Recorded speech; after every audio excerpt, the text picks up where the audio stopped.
লালমনিরহাটে হত্যা মামলার আসামির সাথে পুলিশ কর্মকর্তার নৈশভোজের ছবি তোলাকে কেন্দ্র করে বিএনপি নেতাকর্মীদের সাথে পুলিশের সংঘর্ষ, লাঠিচার্জ এবং মহাসড়ক অবরোধের ঘটনা ঘটেছে।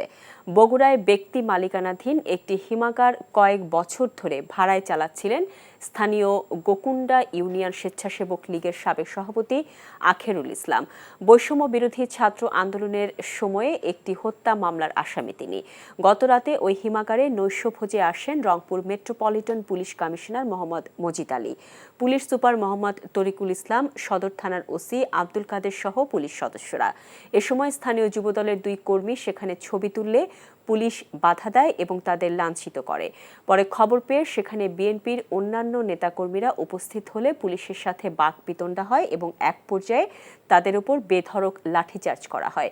এ ঘটনায় সদর থানা এবং গোয়েন্দা শাখার ওসিকে প্রত্যাহার করা হয়েছে।